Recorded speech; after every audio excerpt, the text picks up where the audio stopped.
Evening, everyone. You are now listening to WLS, the voice of Prairie Farmer, America's oldest farm paper, Chicago. The Johnson Wax Program.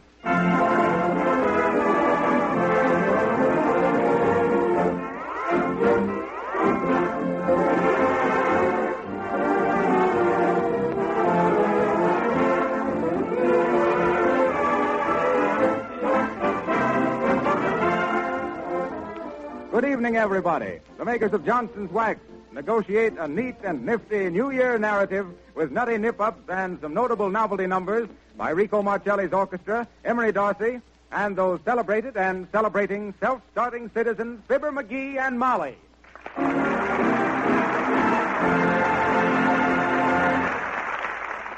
While we're on our way to 79 Wistful Vista, Marcelli and his men issue a syncopated admonition. Oh, lady, be good. Wrap it up, Rico.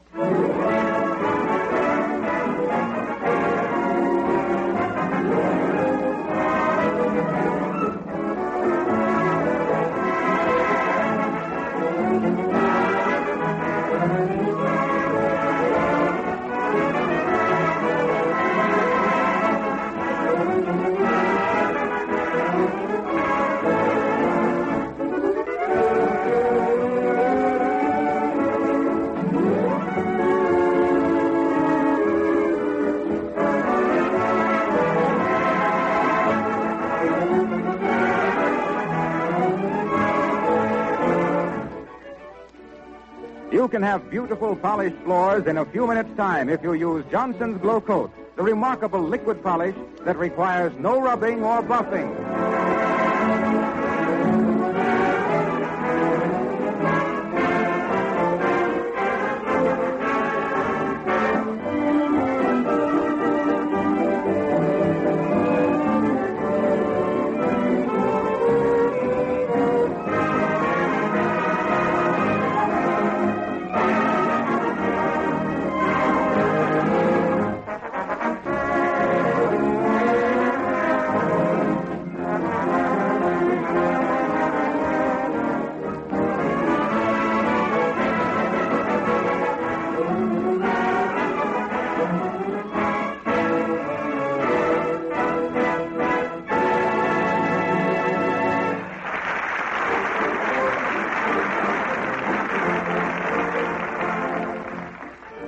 It looks as though Fibber and Molly are getting all set for a big evening. Here's Molly in her purple velvet, and Fibber in his tuxedo. Well, in part of his tuxedo.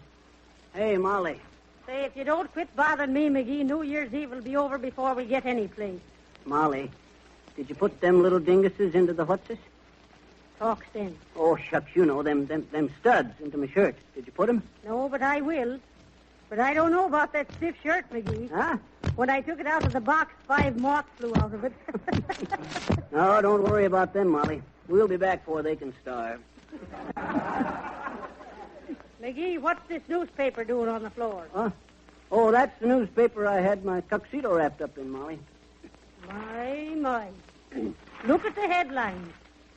Dewey captures Manila. 70 days, McGee. Are you going to wear them shoes? Them yellow ones? Huh? What's the matter with them? They're comfortable. I'll have them under the table all evening. Nobody will see them. Oh, yeah? You don't know who'll be under the table before the night's over. You don't wear yellow shoes with a tuxedo, McGee. Who says so? Shucks, I think they look kind of snappy. I got them shined up, purpose, too. But you should have patent leather ones, McGee. Patent leather? No, sir. I'm no gigolo. Next thing you want me to carry a rose into my teeth. Let me... Oh, hello there, Sil. Come on in, give me a hand. Yeah, sir. I done checked the furnace like you say, boss. She'll be okay till y'all get back. I hope. Well, I hope so, too. Put the studs in McGee's shirt there, silly. What? Stick the studs in the shirt, Sil. Yes, sir. Where is it? In the little box there. Now, if you two will... McGee. Huh? What's the matter, Molly? Look at them pants. They got more wrinkles than Rockefeller. Oh, shucks. They'll be okay after I wear them a while. Anyway, they look kind of like them little pleats that all the fellers is wearing. Wrinkles is wrinkles, McGee. Now listen. The iron is all attached in the kitchen, and the ironing board is up. Let Silly go and press them pants. Yes, ma'am, I can do that. All right. No. You stay here and get that shirt fixed, Sil. Yes. And say, you ain't putting the right studs in the right holes. You got the cuff button in the front and the collar button. Here, watch me. You hold the shirt like this here, see? Take the stud in the right hand like this. Stick the point in the buttonhole. Press down. Oh, Dad dread it. Well, anyway, that's the way you do it. I get it, boss. Take a little shirt like this. Take a little stud in here. That's it. Push down and rip a little hole like this. Dad dread it, still tearing the shirt ain't part of it. For heaven's sakes, go do your pressing, McGee. I'll show Silly how to fix the shirt if there's anything left of it. Okay. But I'll make a valley out of that boy yet. Hey, Sil. What? When I lift my foot, yank the pants off. Yes, sir. Now, easy now.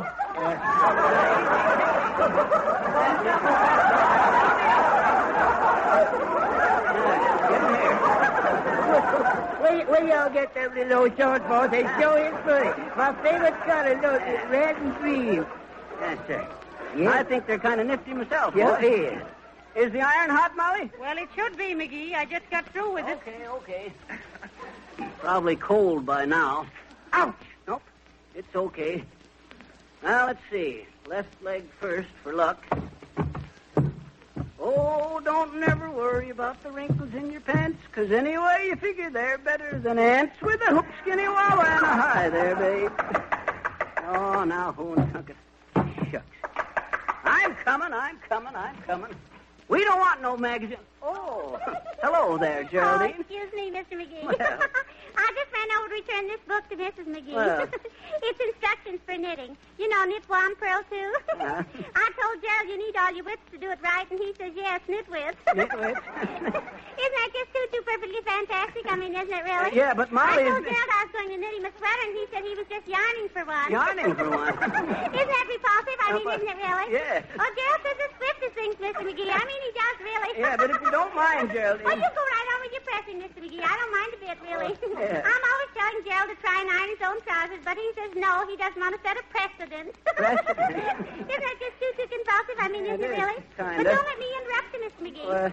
I see you pressing your tuxedo trousers. Yeah. I bet you're going out to a brawl. Well. Well, I simply can't get Gerald to go out. Well. He says the party's either too dry and the humor's all wet, or the party's all wet and the humor is too dry. Can you imagine? Yeah.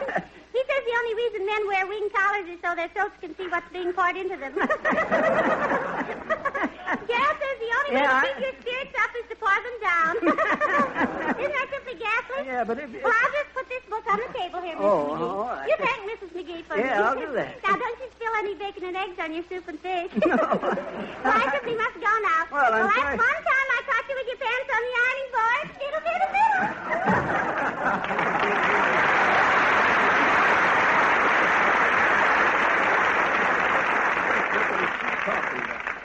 Who was talking to you, McGee? Geraldine, why? Why?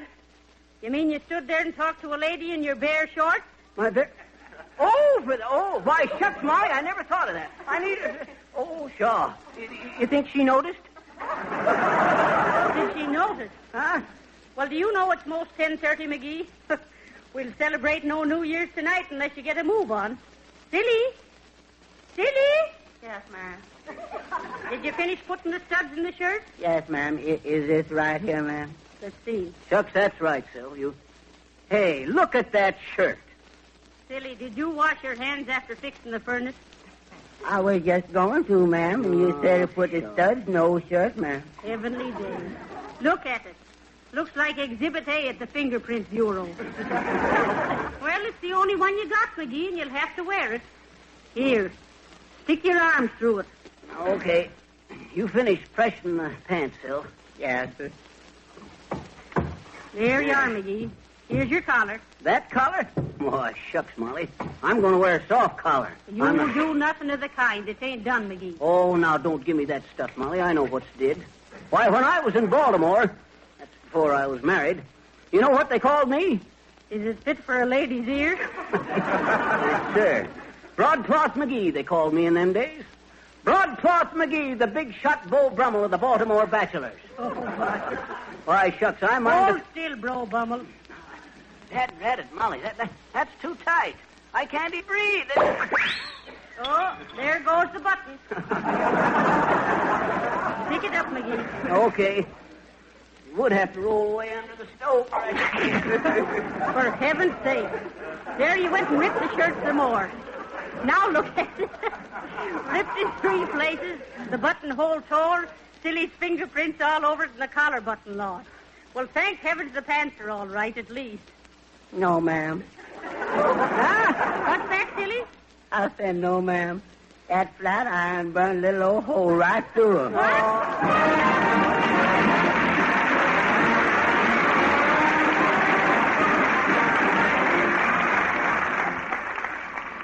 You really save yourself hours of work when you start using Johnson's Glow Coat on your floors and linoleum.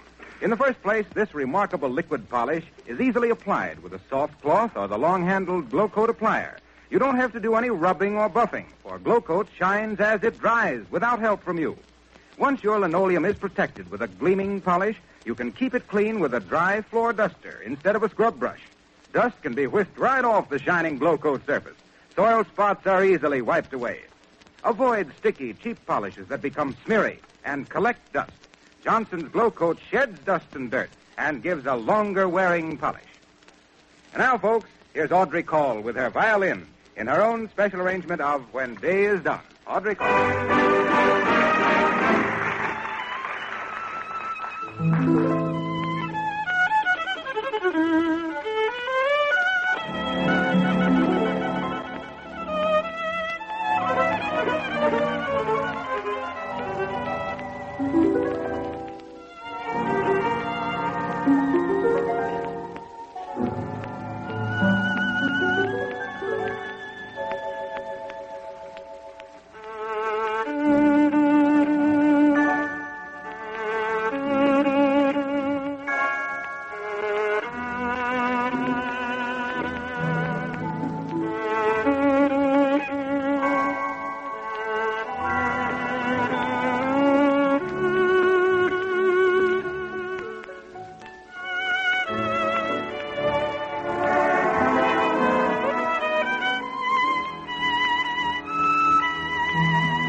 And here are the Merry McGees leaving the house for their big evening.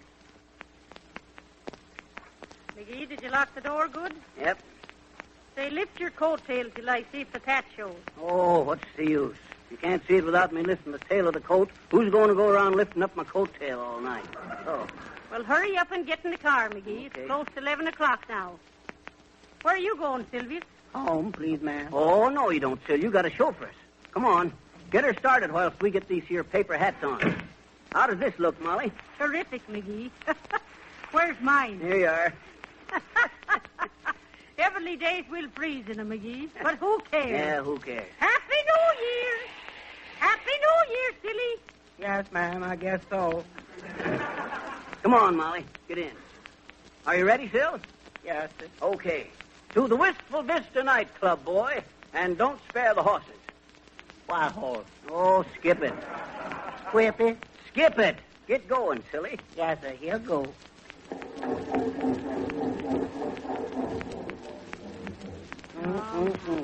Battery dead, boy. What say, Sil? I said that little old battery dead, boy. Oh, dear. But here come little old tax cab, boss. Maybe he give us a push. Hey there, Yoo-hoo, Cabby. mister! Hey, Cabby. Yoo-hoo, Mr. Taxi Cab Man. Will you give us a push to get started? He gonna do it, boss. Hi there, brother. Happy New Year. Will you give us a push with the taxi cab? Sure, but this is a waxy cab, a Johnson's waxy cab. And you can face this in those paper hats, friends. Protect that car finish of yours from snow, sleet, and cold weather with a hard coat of Johnson's Auto Wax. Why, it's so easy to apply you can do the job yourself. Or you can have it done at your garage or waxing station. Now, don't forget, Johnson's Auto Cleaner and Johnson's Auto Wax. What are you doing running that taxi cab, Harpo? Isn't it expensive to run such a big car, Mr. Wilcox? You used to drive a little one, didn't you? Sure, but being a Johnson salesman, I found I could save up to 1/3 with the large size can. Get it?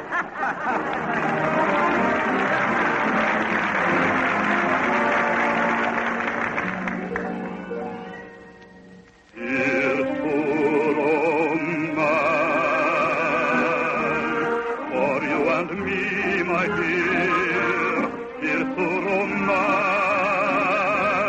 Long may it linger here. Here's to your charm, your eyes that shine. Here's to your lips divine. Long may they cling to mine. I give a toast to every star above. Here's to this night, to all we're dreaming of. I drink to you and to the birth of love. Here's to romance. Here's to romance.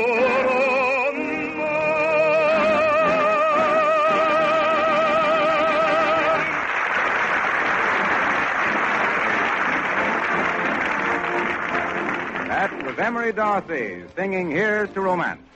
And now back to the McGees. They're off at last, whooping it up toward the Wistful Vista nightclub, where they plan to see the old year out and the new year in. Listen. Step on it, Sil. Whoopee! Yoo-hoo, officer! Happy New Year! Horse feathers. You hear that, McGee? Oh, shucks.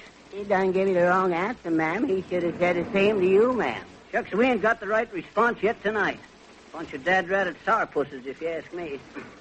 Oh, Happy New Year there, neighbor! Did you see the dirty look, McGee? Ah, shucks, what do we care? I'm going to enjoy this evening if it kills me. Whoopee! Hail, hail the gangs all here. What the... Oh, good evening, ma'am. Happy New Year, ma'am. Happy New Year to you, ma'am. Why not? The dad-ratted town's gone Republican. Come on, silly, step on it. Well, at least they'll have the right spirits at the nightclub. Here he is, ma'am, right here. Okay. Gotta get them brakes fixed. Come on, silly, we ain't got much time left. You go somewhere and wait for us, silly. No, ma'am, I'm waiting in the club here, ma'am. What's that, Sil? I say I'm waiting in this little old club. What you mean you're waiting in this club? Waiting table, ma'am. Oh, waiting table in the nightclub here, are you? Yeah. I didn't know that. Shucks, why didn't you say so, Sil? I didn't know it myself till I read it in this little old radio script, boss. Well, come on, McGee. Leave the car here. Are you sure it won't freeze up? Yep, it can't. There ain't no water in it. My, it's a real quiet evening for New Year's Eve, McGee. Sure, but you just wait till 12 o'clock comes and watch things bust loose, Molly. Well, here we are. Check your hats and coats, sir.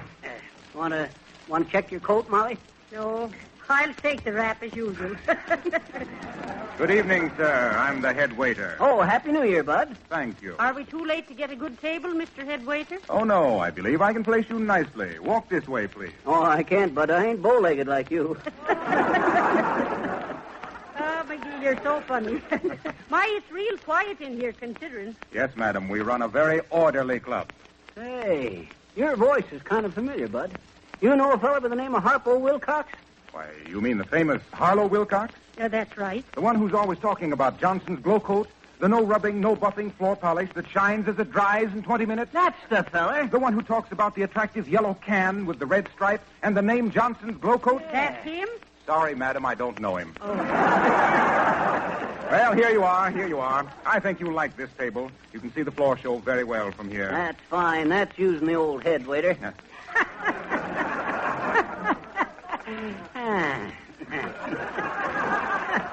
Ain't funny, McGee. Not even the Johnson salesman laughed at that. Say, where is everybody?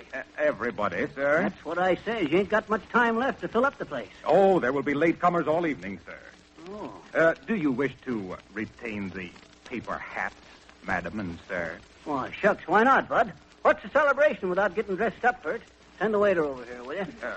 Certainly, right away. Waiter, table number 12. Let me take that horn, McGee. Okay. I'll wake this bunch up. Whoopee! Happy New Year! Look at them, McGee. Just a bunch of dead pans. They'll liven up, Molly. I always says... Call for the waiter, boss. Oh, hello there, Sil. You wait table here often? Yes, sir. How much you get? McGee, it's none of your business. Oh. You got some good champagne, Sil? Yes, sir. 20-year-old, boss. Oh, no, sir. None of that. We get fresh stuff or we don't order. Yeah, but, boss, there's your chance. Never mind the salesmanship, Sil. Don't pull that on me. Shucks. When it comes to wines, I knows my apples. Just a wine sap. Yes, sir. That's so.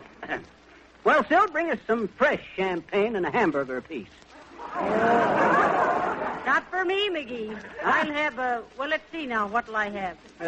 You're looking at the wrong side, Molly. The prices is over there. Quiet, McGee. Silly. Yes, ma'am. Bring me a bowl of consomme. Yes. The head of a lettuce and Thousand Islands. French fried potatoes and celery and radishes and olives. A filet mignon and a nice steak. What you going to have, McGee? Look like he's going to have a fit, ma'am. You sure you want all that stuff, Molly? Why, sure, I'm sure. We're celebrating New Year's Eve, ain't we? Okay, okay. Give me one membership into a club sandwich, Sil. Club sandwich, yes, sir. That all, boss? Yes, I ain't as hungry as I was. My, I wish the orchestra'd play. I'd like to dance. Me too, Molly. Shucks, I used to be quite a dancer in my day. Used to run a dancing school over in Lorraine, Ohio. Had classes in tap, acrobatic, ballet, soft shoe, and the old-fashioned waltz. Shucks, some of them fat old gals learning ballet give me quite a laugh. Valley laughs, I suppose.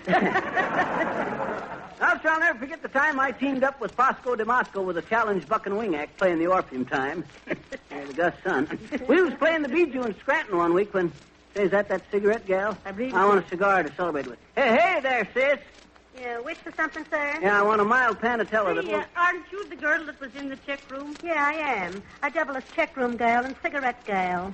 Shucks, they ought to make you wait on table and sing with the orchestra, too. Well, maybe you think I couldn't do it. I used to be in vaudeville. Is that so? Well, no, isn't that nice? I wonder if you ever met up with my act, sis. I had me a monkey act then. What do you mean then?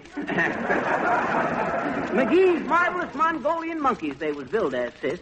Clean entertainment for the whole family. I'm sorry. I don't believe I ever knew him. What did you do on the stage, dearie? Oh, me? Oh, I had one of them double voice acts, you know. High voice and low voice. You did, huh? Well, let's hear it, sis. Sure, do it once for us. Right. Look. I can use my high voice like this to tell you all about my check room service and these cigars and cigarettes. Or... I can use this voice to tell you about Johnson's Glow Coat. If the pattern in your kitchen linoleum looks faded and dull, yet you feel you can't afford a new floor covering, you'll be glad to know that Johnson's Glow Coat will make that linoleum shine like new in a few minutes' time. Why, just spread a little of this remarkable liquid polish lightly over the floor, let it dry for 20 minutes, and see the transformation. A shining polish, easy to keep clean. Your best guarantee of satisfaction is the fact that Glow Coat is a product of the famous Johnson's Wax Laboratories. And then I can go back to this voice to tell you that you can save up to 1/3 by buying Glow Coat in the large size can, see? Simple, isn't it? My, it was wonderful. It's great stuff, sis. Though I'd have swore I'd heard that second voice someplace before. Probably while you were monkeying around in vaudeville. Well... I'll be seeing you later, I hope. You know, Molly, I still think there was something funny about that. Oh, forget it, McGee. What time is it? Oh, it's just exactly 11 minutes to 12, Molly. Watch these folks bust loose when the bells start ringing. Oh, look, McGee, the band's going to play. What does the sign say? It says Rico Marcelli and his top hat tornadoes playing I Found a Dream.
How long is it till midnight? About 1 minute. Oh, and here's Sil with the grub. File them anywhere, Sil. Yes, sir. Grub sandwich here, boss. There ain't me man over there. Coffee, cream, you got butter. Was there anything else, boss? No, I guess that's all for now, Silly. But after things bust loose, you can bring that there champagne. And it won't be long. Hey, look, Molly. What? Look, 12 o'clock. Happy New Year! Happy New Year, everybody! Yippee! Happy New Year! Happy New Year! Help me up on the table, McGee. I'll give him an Irish jig. Okay, up you go, Molly. There. Happy New Year! Hey, look out, Molly. You're going to set a butter. All right. What's going on here? What are you people doing? Help me up, McGee. Okay, Molly. Happy New Year, Mr. Headwaiter. Happy New Oh, Year. looks so sour, Bud. Happy New Year. Listen here, I'm sorry, but you'll have to leave. We can't have this disturbance in a respectable nightclub. Where's your New Year's spirit, you Lugan? Well, what's the matter with everybody here, Bud? Don't New Year's mean nothing to them? It will when it gets here. What do you mean when it gets here? It's 12 o'clock, ain't it? Yeah, but you're a day early. What? Yes, this is Monday night. New Year's Eve is tomorrow night. Now get out of here. All right.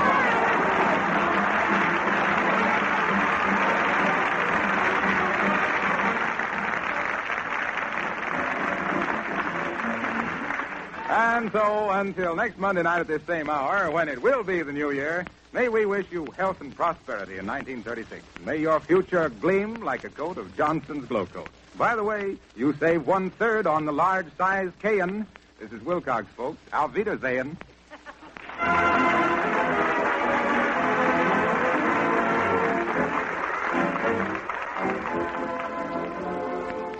Just one last word of reminder that Rico Marcelli's songwriting contest ends at midnight on Wednesday, January 1st. Owing to the large number of entries, it may be several weeks before the judges are able to select the winner, who will be promptly notified at that time. The winner will receive a $100 cash prize from S.C. Johnson & Son, and the winning song will be published with full royalty rights by Irving Berlin Incorporated and will be featured by Rico Marcelli on one of the future Fibber McGee broadcasts.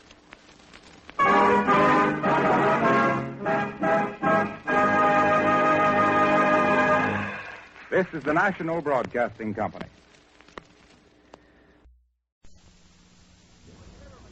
transcribed. The Pet Milk Program with Fibber, McGee, and Molly.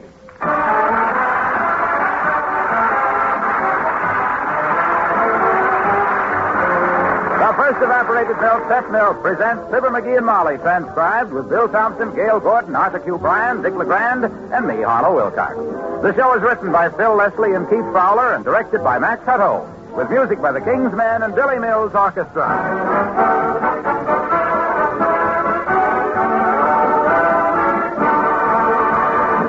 Health, wealth, and happiness. That's our wish for you for 1952. And you can do a lot to make part of that wish come true. You can help keep your family well and happy by seeing that they get lots of good whole milk each day. And no milk you can buy is better than Pet evaporated milk. No milk makes it easier to give your family this needed protective food in such a variety of delicious ways. You see, just 1 pint of Pet milk supplies the same nourishing milk substances that you get in a quart of bottled milk. Because Pet milk is good, sweet country milk with more than half the water taken out by evaporation. So, by using this concentrated milk, it's easy to put extra amounts of those protective substances into many favorite family dishes. Creamed meats and vegetables, gravies, custards, puddings, cream pies, to mention a few. And, of course, in place of cream for coffee. So start now to use Pet evaporated milk in the many ways it can be used to add extra nourishment to foods your family enjoys. Let Pet milk help to make 1952 a happy year for all of you.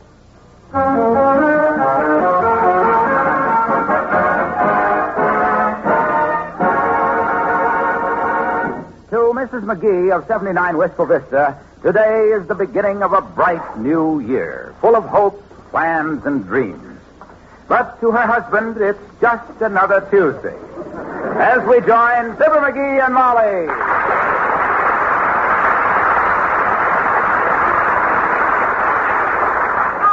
I wish you'd show a little more enthusiasm. This is the 1st of January, 1952. After all, this is a special day, you know. What's so special about it? The sun came up this morning on schedule, and it'll go down this evening. Congress don't slap a luxury tax on it. Getting steamed up about New Year's Day, that's a lot of twaddle. Well, now, the rest of the world doesn't feel that way. Even the birds seem to be singing a little bit louder. That's what I said. All this New Year's Day stuff is for the birds. Hand me one of them popcorn balls off the Christmas tree, will you? Oh, dear. All you've done all day is eat. There aren't many popcorn balls left, either. That's okay. I only want one. Watch it, though. I grabbed without looking a while ago and got what I thought was a popcorn ball and bit the rear end off a wax reindeer.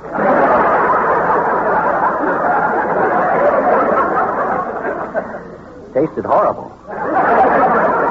Come on, give me one. Well, hurry up and eat it, dearie. We should get started, you know. You promised. Promised what? Oh, yeah. Go New Year's calling with you. Okay, I'll go, Tootsie. In fact, I'm looking forward to visiting our friends today. Well, that's a little New Year's spirit, anyhow. Sure. Anybody that you call at their house on New Year's Day ought to serve some kind of refreshments. Yeah, and I'm running kind of low on popcorn balls, too, boy. Look, sweetheart, you ought to make a New Year's resolution not to... Resolutions. Pump. Not me, kiddo. Only reason people make resolutions anyhow so they can break them the next day. That isn't always true, McGee. No, sometimes they break them the same day. Now, you take your Uncle Dennis when he was living with us. He comes up to me on New Year's Day and he says, McGee, he says, I made a resolution I ain't never going to take another drink. And I says, Uncle Dennis, that's a fine resolution. You betcha it is, says he, whipping out a bottle. Let's drink to it. Well, anyhow, I'm making some resolutions for myself. I've just written out a list. Yeah? Yes. The first one is lose some weight. Oh. Mm-hmm. I'm afraid I'm going to have to start watching my figure.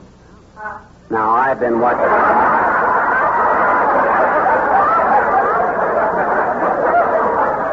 I've been watching your figure for years, baby, and you don't have to worry about it. Not a bit. You don't think so? No, sir. Your figure's fine. For your age. And weight. Thank you, I think. Oh, why worry about it? My gosh, when a girl's been married as long as you have, baby, people don't expect her to have the figure she had as a girl. Hey, what you doing? Scratching out that resolution? No. I'm scratching out the second one. What's that, the second one? Only have kind thoughts about McGee. Oh. Go get your hat now. Okay, I'm Wait. Oh. Come in. Oh, hello, Ollie. Well, hello, Mrs. McGee. You stopped in to say Happy New Year. Well, the same to you, Ollie. We were just getting ready to go New Year's calling ourselves. We were just talking about New Year's resolutions, Ollie. Did you make any? Yes, Mrs. I resolved to took setting up exercises. I want to be like I was back in Sweden when I work out in the gymnasium. Oh? Were you an athletic boy? Oh, sure, McGee. I used to hang from trapeze all morning and swing from parallel bars all afternoon. Well. My arms get used like iron, but there was one trouble. What was that, Ollie?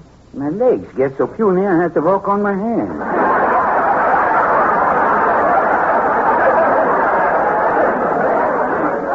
So starting now, I'm going to took setting up exercises every night. Yeah, at night?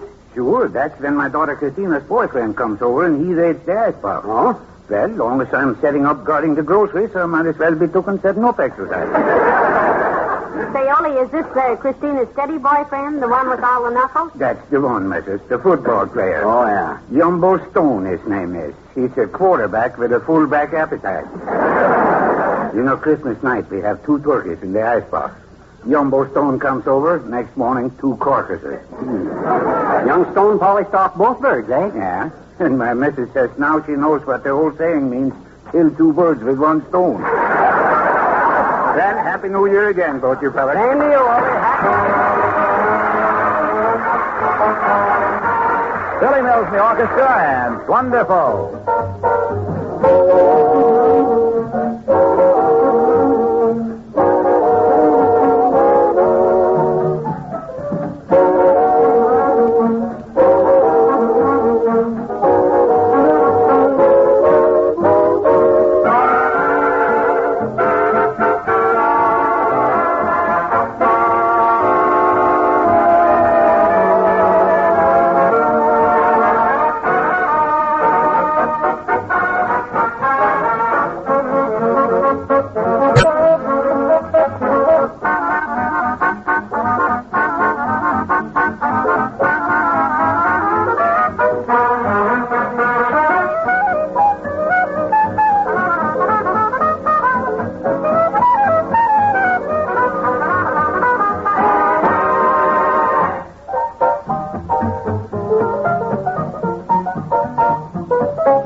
Mr. Wimple's house.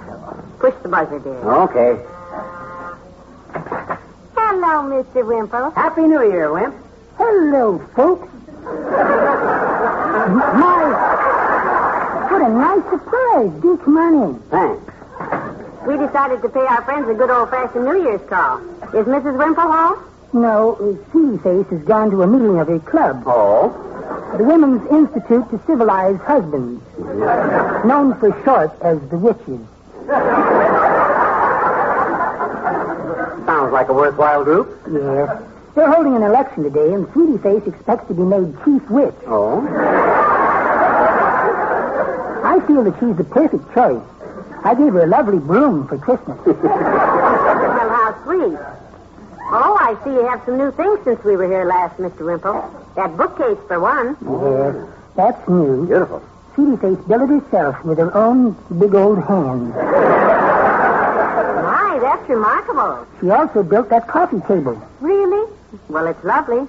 And such a cute crocheted dolly on it. Yes. I do nice weight, too, don't I?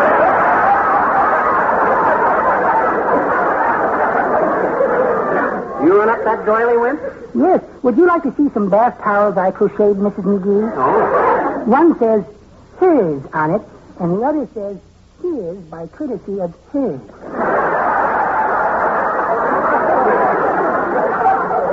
Some other day, Mr. Wimple. We have more calls to make. Oh, you mustn't leave until I give you some refreshments. How about a slice of this fruitcake? I'm afraid we have Oh, time. sure, we got time. Pack off a hunk for me, Wimp. All righty. I'd join you, but I made a New Year's resolution not to eat sweets or starches.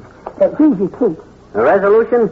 Boy, you don't catch me messing up my... Hey, is that more food there on the table? Yes. Just a little snack I fixed for Sweetie Face. Looks good. Would you care for some potato salad on another plate? Say when. No fooling, Wimp. That resolution stuff is for the peasants, you know?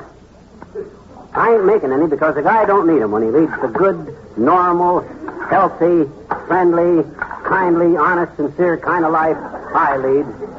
Boy, when?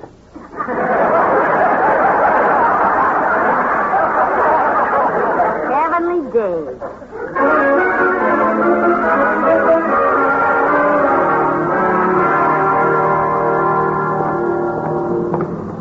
Honestly, McGee, I was ashamed of you. Did you have to make such a pig of yourself? Where you get that pig stuff? Did you ever see a pig eat potato salad and fruitcake? Oh, you know what I mean. What about the ripe olives and the smoked oysters? They weren't as good as that turkey sandwich, boy. Oh, dear. Hey, I hope Latvia's home going to come here's his house. Happy New Year, Mr. Mayor. Well, it's the McGees. Come in, come in. New Year's calling, the Triv. We're out seeing our friends, so we thought we might as well see you, too. Well, this is a pleasant surprise. Another friend of yours is here, too. Hello, Molly. Hi, pal. Happy New Hi, Year. Mr. Wilcox. The same to you. Greetings, Junior. Well, sit down, both of you. Thanks. It's great to relax with my friends a little. Spent most of the morning at the city council meeting where I delivered my annual New Year's address. I said, and I quote, "Members of our city council, as mayor of Wistful Vista, I feel that our fair city will make great strides during this year of 1949. In my opinion, Mr. it is Mayor. This is 1952. Good heavens. I've delivered that same speech for 4 years and forgotten to change the day. You should make a New Year's resolution to write a new one for next year, Mr. Mayor. Don't you start with resolutions, Junior. None of that stuff for me. I say it's a lot of poppycock, and I'm one poppy that ain't going to go off half-cocked. That's silly stuff. Oh, now, wait a minute. There's nothing silly about it, pal. Everybody makes New Year's resolutions. Why, certainly. I've resolved to give up cigars. I've made a resolution myself. As Julius Caesar said when the boys ganged up on him, "Et tu, brutal." Which means the party's getting rough. Well, what did you resolve to do, Mr. Wilcox? To take more walks and get more fresh air. That's a fine idea, Harlow. Yes, instead of walking to the market just once a day to buy a dozen cans of pet evaporated milk, I'll walk there 12 times a day and buy 1 can at a time. You buy 12 cans of pet milk every day? Well, of course. Doesn't everyone? This may curdle your whole outlook on life.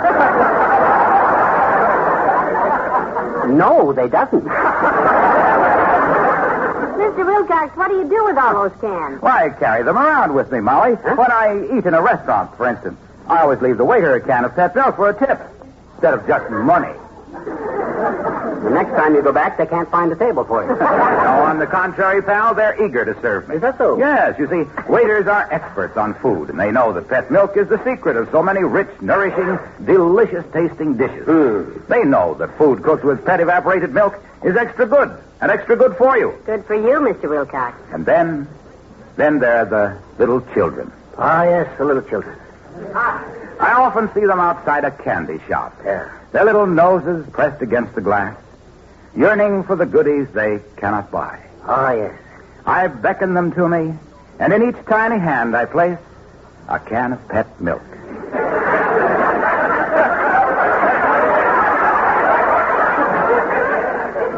But you never buy them any candy. Oh, no. Certainly not. I'm sure they'd rather have pets because they've heard their mothers say how pet milk helps them to grow strong and tall. How it builds their little bodies into sturdy young manhood. The girls, too? And young women. How it helps them build straight bones and good sound teeth. Someday, Junior, as you walk towards them little kiddies outside the candy store with the cans of pet milk rattling around in your pockets, them little kiddies are going to look at you and say, Mr. Wilcox, you clink.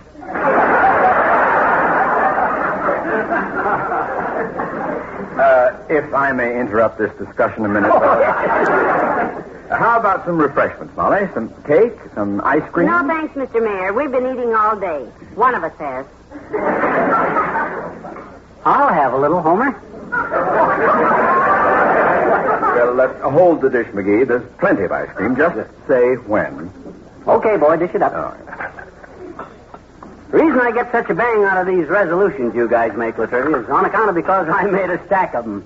Oh, I made them last year at 8 o'clock in the morning. And what time do you think I busted them? 10. I didn't say when, I said 10.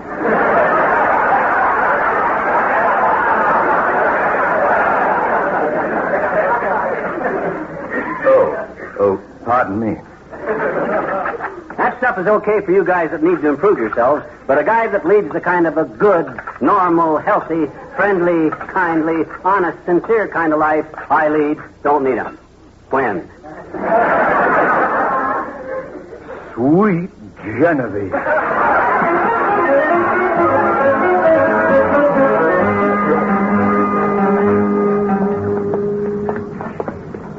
Let's see now. The old-timer lives along here somewhere, doesn't he, dearie? Next house, kiddo. Hey, you know, Molly, this New Year's calling is kind of fun. Why, sure it is. Although you must have added 20 pounds since we left home.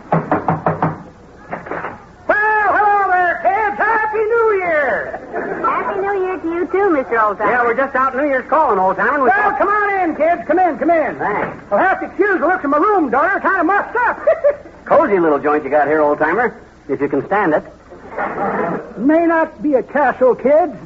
Maybe the decor ain't exactly modern, but to me, it's a goat's nest. Well, we can't stay but a minute. We just thought... Hey, let me get you kids some refreshments. It ain't every day you come New Year's calling. How about a piece of cake? No, thanks. Now you're talking, boy. I'm starving. Oh, this is wonderful cake, kids. Good. Bessie made it for me with her own two little hands. Hand me that hammer and chisel, son. Chisel? What kind of cake is it? Pound cake, daughter. I'll pound you out a piece of it. When I sit down today to write out my New Year's resolution, I said... Resolution? My gosh, you go for that bunk, too. I've always been a great hand for New Year's resolutions, kids. Made my first one when I was just a child of 21. 21. I said, and I quote, I hereby resolve to stop chasing after girls. Chasing girls. Did you stick to it? I sure did, Johnny. From that day on, I never chased another girl. Just women. Have some more pound cake, kids. Let's go for celebration. Yeah. Happy New Year! Happy New Year! The King's Men and Swinging Down the Lane. Sleigh bells ringing, voices singing, and all the world's aglow. Come on along and go. Put on your earmuffs, your mittens, and galoshes. Let's go slouching in the snow. Everybody hand in hand, swinging down the lane. Everybody feeling grand, swinging down the lane. That's the time I miss the bliss that we might have known. On a night like this, when I'm all alone, when the moon is on the rise, sunny and blue, watching lovers making eyes like we used to do. When the moon is on the wane, still I'm waiting all in vain. Should be swinging down the lane with you.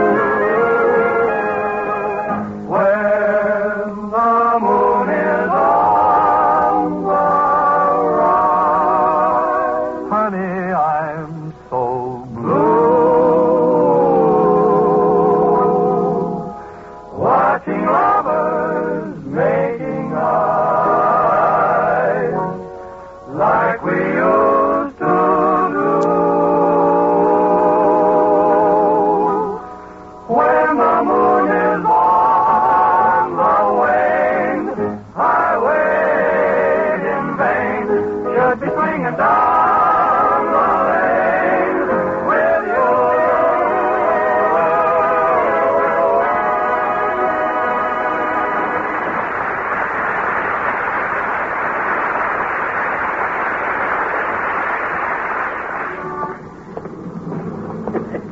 You know, I find this whole thing very amusing, Molly, this New Year resolution routine. Even the old-timer goes for that stuff. I think you'll find it's a pretty popular custom, though, dearie. Not with me, it ain't, Tootsie. Just think for a minute how those guys have took all the fun out of life for themselves. Well, now the... Holy, taking setting up exercises. He's ambitious. Latrivia's giving up cigars. He was smoking too much. Wally Wimple going to cut out sweets. He gained a pound last year. Wilcox is going to take a long walk in the fresh air every day. It'll keep him healthy. And even the old-timer going to bed early. Ha! Give me a slice of that fruitcake, will you? Fruitcake? Yeah. Look, we're walking along Oak Street, dearie. I don't have any fruitcake. In your purse. In my purse? Yeah. I put a few slices of fruitcake in your purse at Latrivia's house. Oh, no. Sure. Oh, I wrapped it up good, nice in a napkin. Oh, for heaven's sake. There. No wonder this bag felt so heavy. Here, take it all out of here. Oh, no, thanks. One piece is enough for now, Tootsie. I'll ask you when I want another one. Oh, hey. By a strange coincidence, Doc Gamble's office is right here, Molly. Let's look in on the old boy. Oh, this is a holiday, dearie. He won't be in his office today. Don't you worry. He'll be in. Well, look who's here. Happy New Year, Molly. Same to you, Doctor. And a jolly greeting to you, even, my boy. Happy 52, Fatso. What'd I tell you, Molly? While normal people are home resting up like they're supposed to, old Money Hungry here keeps his office open so he can get rich off of the sick and the wounded. Now, McGee, that's a terrible thing to say. I'm just kidding, Doc. Personally, I regard you not only as a friend, but as a guy that he's the most prominent doctor in Wistful Vista. Well, thank you, but I'm not really very prominent, I'm afraid. Oh, sure you are, Doc. Why, my gosh, your stomach alone is as prominent as any other complete doctor. Now, McGee, you'd better move out of that glass house before you start throwing any rocks. Oh, he doesn't bother me, Molly. I'm used to him. What did he do? Make a New Year's resolution to be more impossible than ever this year? Ah, resolutions. Ah. He didn't make any this year, Doctor. No. It is his contention that one needs no resolutions when one lives a good, normal, healthy, friendly, kindly, honest, sincere kind of life, Doctor. Who? Me! I didn't recognize the description, Chiselhead. Well, I've had a lot of laughs out of all the silly resolutions I've listened to so far, Fatso. I will say, however, that all the hosts that we've been guests of up to now have all had the courtesy to offer us some kind of refreshments. Oh, I'm sorry, Pig Nose. It was thoughtless of me. I have something here that a patient of mine brought me. A beautiful fruitcake. Fruitcake. Oh. What's the matter? Something wrong, dearie? Well, look at his face. That's as pretty a two-tone green as I've ever seen. What's the matter, my boy? I don't know, Doc. I just looked at that fruitcake and all. Oh, my stomach. Oh, dear. Huh? What's he been eating today, Molly?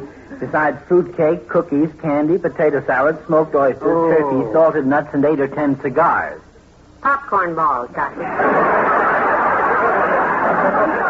Oh, that's just great. Take off your shirt, McGee. Okay, Doc. Oh. Is he wearing a life preserver under his undershirt, Molly? Oh, that's McGee. Doctor, that is Christmas living. Has he been getting any exercise? Well, he's been striking a lot of matches. He likes his own cigars, you know. He do any walking? 3 times a day, Doctor. The Davenport to the table and back to the Davenport. Oh, yeah. What is it, Doc? Is it serious? You can tell me. I'll be brave. Hold my hand, Molly. All right, It's the life you've been living, my boy. Oh. Nothing drastic, but you'll have to mend your ways a little. Anything, Doc, anything. Oh. What do I have to do? 5 simple things. Yeah. Simple. Molly, you see that he does them. Right, Doctor. No cigars. No sweets. Regular exercise. Get to bed early. And take a long walk every morning. Happy New Year resolutions, dearie. Oh, this is ridiculous.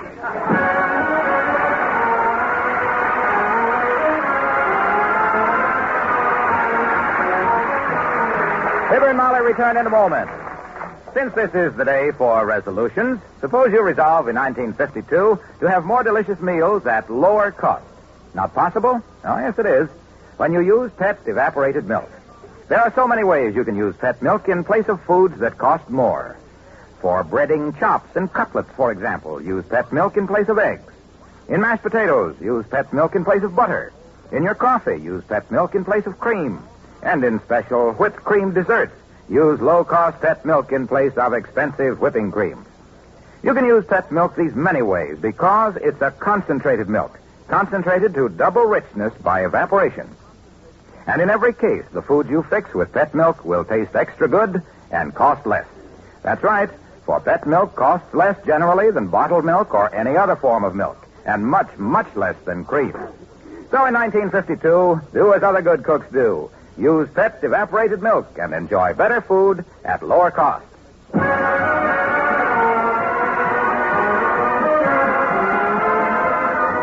you comfortable there on the Davenport, dearie? Yeah, I feel okay, I guess. Gee, I'm sure glad I got a chance to visit all our little friends before I got took sick.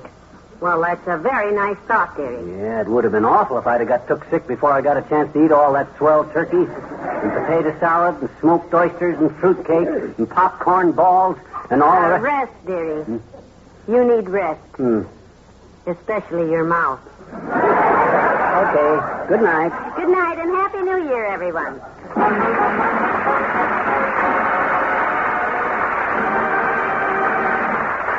The first evaporated milk, Pet milk, brings you Fibber, McGee, and Molly each week at this time. Be with us again next Tuesday night, won't you? Have you ever tried to change your whole life just by changing your looks? Well, that's what a young friend of Sally Carter's does with surprising results. In the story of the week on Pet Milk's Mary Lee Taylor program next Saturday morning. And immediately following the story of the week, Mary Lee Taylor gives you the special husband-tested recipe of the week for a main dish that's a big hit with men, barbecued corn and meatballs. Be sure to enjoy Pet Milk's big double-feature Mary Lee Taylor program next Saturday morning over this same NBC station.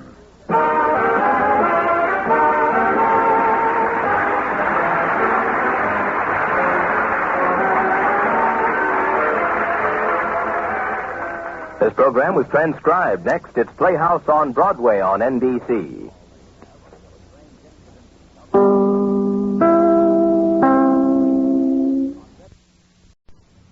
The Reynolds Aluminum Program with Fibber, McGee, and Molly.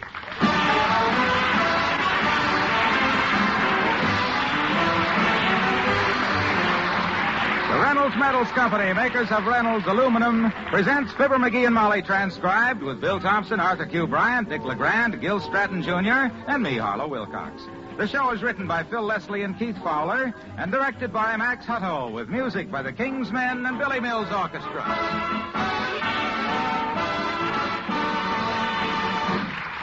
If houses could talk, yes, if houses could talk, they'd be asking many a homeowner to make a special resolution for this new year. They'd say, resolved, that never again shall rain or melted snow pour off my eaves and down my walls to freeze for people to slip on in winter, to make mud for kids to track in summer. They'd say every home deserves good, tight, rust-proof gutters and downspouts. Yes, rust-proof because a rusted leaking gutter can be worse than none at all. Well, now, of course, the answer is Reynolds Lifetime Aluminum gutters and downspouts. They cost much less than any other rust-proof material. They go up so easily without any soldering. And they look really handsome, forever, without painting. Make a resolution now to put up Reynolds Lifetime Aluminum gutters. See your local dealer or write to the Reynolds Metals Company, Louisville 1, Kentucky.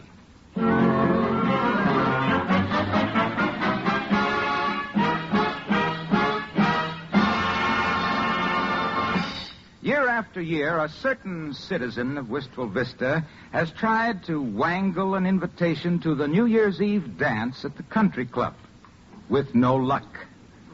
But today is different, because look who's bursting through the front door now with a loud mouthful of happy talk as we join Fibber, McGee, and Molly.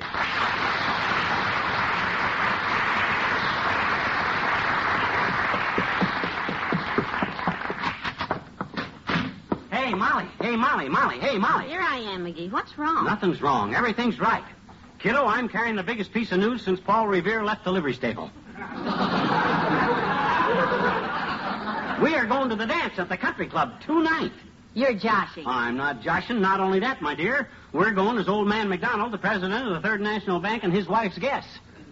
Oh, McGee. Yes, sir. I've been dreaming of that country club dance for years. Well, this is it. Well, now, if this turns out to be a joke by the Seven Sisters of Maud Murphy, you'll regret it. You just listen, kiddo. I'll tell you how it happened.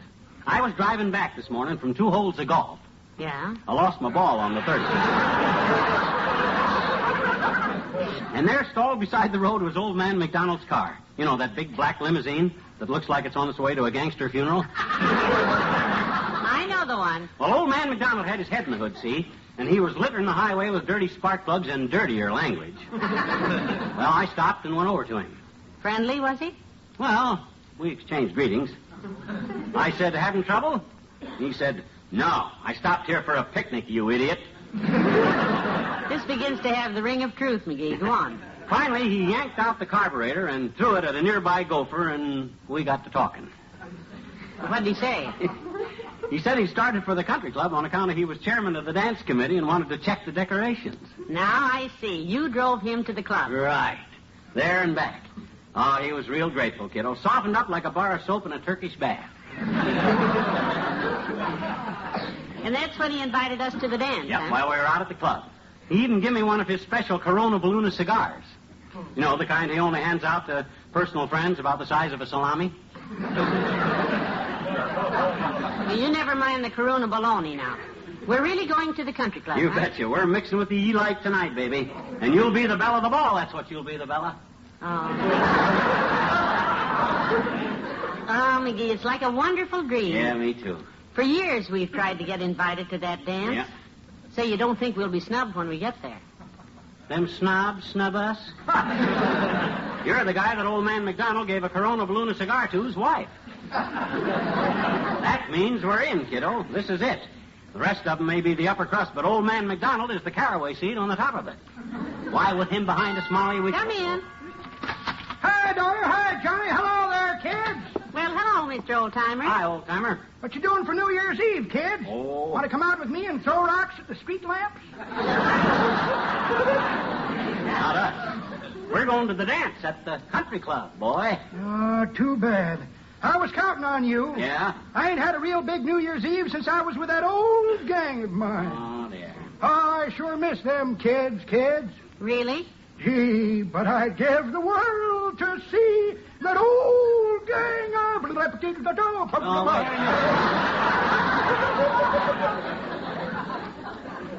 Don't get carried away. Oh, what a great old gang. Yeah? There was Eddie and Jim and Teddy and Slim. There was Iggy and Mike and Piggy and Hortense Mandelbaum.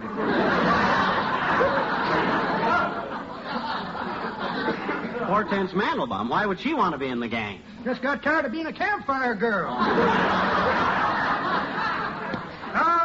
The fun we had on New Year's Eve. Yeah? The old gang had us a 2-piece band, kids. Yeah? And every year we played for the dance at the Daughters of the Volunteer Firemen's Hall.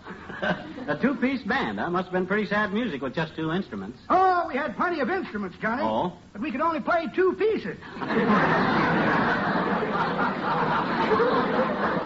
Yeah. Old Lang Syne and John Brown's body lies a moldering in the grave.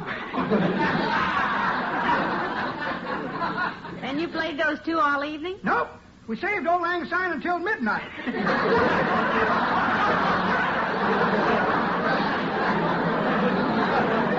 The rest of the time, John Brown's soul went marching on at different speeds. Well, I'm glad I wasn't there to hear that. Johnny, Until you've heard John Brown's body played as a rumba, you just ain't lived.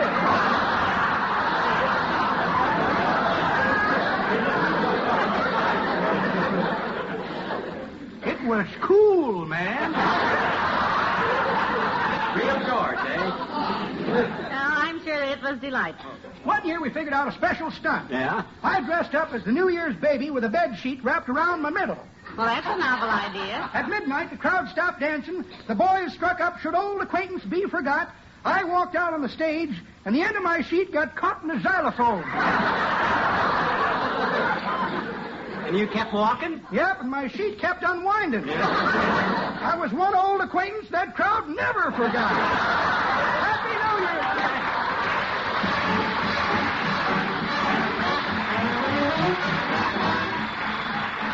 Billy Mills in the orchestra and Glowworm.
Excited about tonight, McGee. Yeah, you said it, me too. The country club dance at last. Yeah. Ah, that's high society. Yeah. You stick with me, Tootsie, and I'll get you into society so high your nose will bleed. My, I've just got a million things to do this afternoon. Yeah. I'll go to the beauty shop. And I'll go to the barber shop. Oh, I can't wait to spread the word around at the beauty shop. Yeah, and I'll spread the word around at the barber shop, too. And the Elks Club, and Kramer's drugstore, and any place else I can trap an audience. Boy, will I tell Doc Gamble. Oh, when I tell Mabel, too. Who's that? Oh, looks like the kid from Kramer's drugstore. Come in. Hello, Ed. Come in. Hello, Mrs. McGee. Hi, Mr. McGee. Oh, hi, Eddie. I can't stay but a minute. I was out delivering stuff for Mr. Kramer this morning, and I lost something somewhere, so I was kind of backtracking. Well, you didn't come here today, Ed. Well, I didn't think so, but, gosh, I stopped to see my new girl for a minute this morning, and I kind of got absent-minded. Mr. Kramer was pretty sore when I came back without it. What, Ed? What'd you lose? His truck. I left it someplace. My gosh, boy, you must have got absent-minded. Sounds like quite a girl, Ed. Oh, Virginia's real dreamy, Mrs. McGee. Yeah? Yes, sir. We're going to the football game tomorrow. Wistful Vista College plays Slow Rapids Agricultural in the Rhubarb Bowl. Well, that ought to be a titanic struggle. Oh, Virginia's one of the cheerleaders. Twirls the baton, too. Oh. Sounds like a talented girl. Oh, sure is. Her girlfriends claim that she's got a swelled head, but she hasn't really. Oh? It's just a little lumpy from the baton falling on it. Oh, I wish you could come to the game tomorrow and watch her work. Well, we'll be out late tonight, Edward. The country club dance, you know. Oh, you should see her go. Oh, she sort of throws her head back and her golden curls kind of stream out in the breeze, and she opens her little rosebud mouth and says, "Break their backs, break their necks, turn them into total wrecks." Oh, gee. Yeah. Sounds very glamorous, Ed. You think the team will win tomorrow? Well, we could, Mr. McGee. We haven't won a game this year so far. my goodness, must be a pretty terrible team. No, we got some darn good players in there. There's a halfback named Crazy Legs Brown who's a great runner, and an end named Crazy Hands Jones who's a great pass catcher. Well, then how come they never win a game? Well, I think it's the fault of the quarterback, the way he calls the signals. Oh? His name is Crazy Head Smith. Well, I better get back to Virginia's. Back to Kramer's. Goodbye now. Yeah, well, so long, Ed. Isn't he cute, Yeah. McGee? You know, when those youngsters fall in love, they really forget everything. Mr. McGee, excuse me. Yeah, Ed. What did I come by here for? Kramer's truck, remember? Oh, that's right. I lost it. Yeah. Thanks.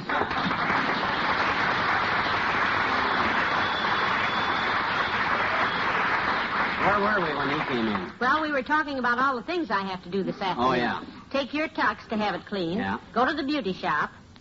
Say, do you think I ought to wear a corsage tonight? Not with your figure, kiddo. You don't have to strap yourself into one of them whalebone jackets.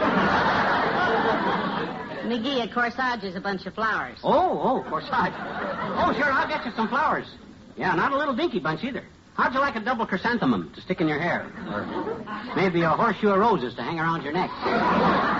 No, dearie, all I want is an orchid. Just one teeny orchid. Oh, just one orchid. Okay, if you say... Hey, I'll call Bagley's Flower Shop and tell them to send one over right away. Hello, operator. Give me Bagley's Flower Shop. That's B-A-G. Is that you, Mert? Oh. How's every little thing, Mert? Says, eh? What's that, Mert? Your brother went hunting. Oh, shot a wild lion down, eh? He was shooting wild lions in Africa? No, ducks at Dugan's Lake. Shot standing up for a while, and then he shot a wild lion down.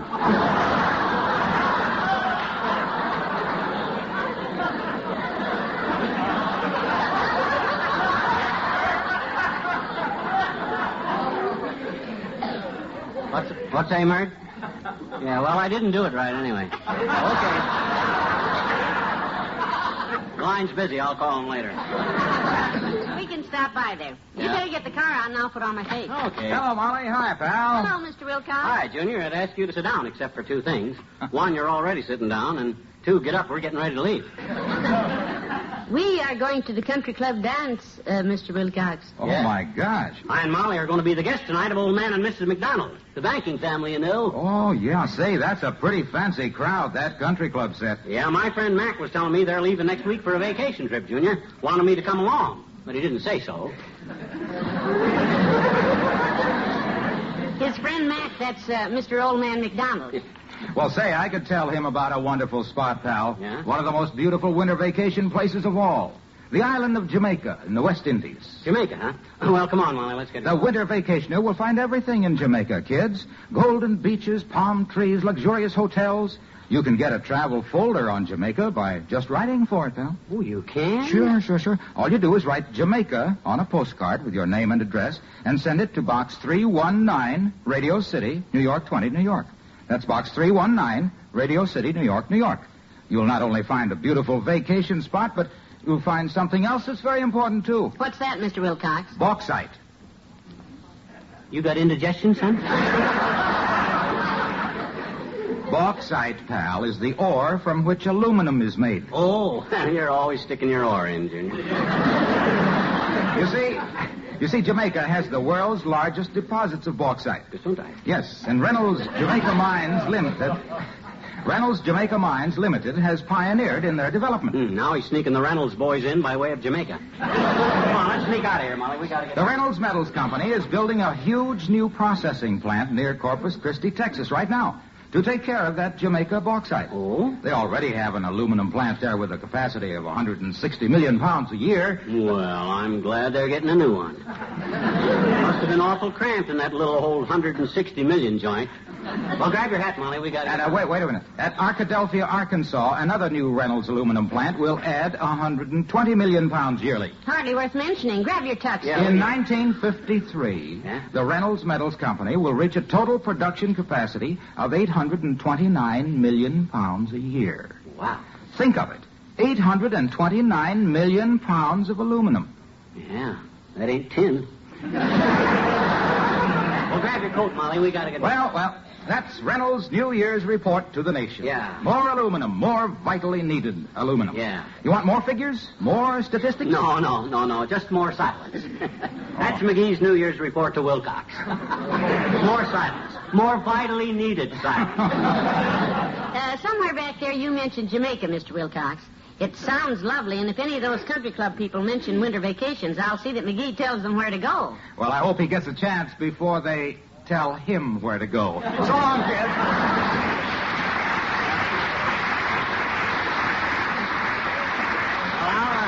I'll back the car out, Molly. You put on your coat and let's get on downtown.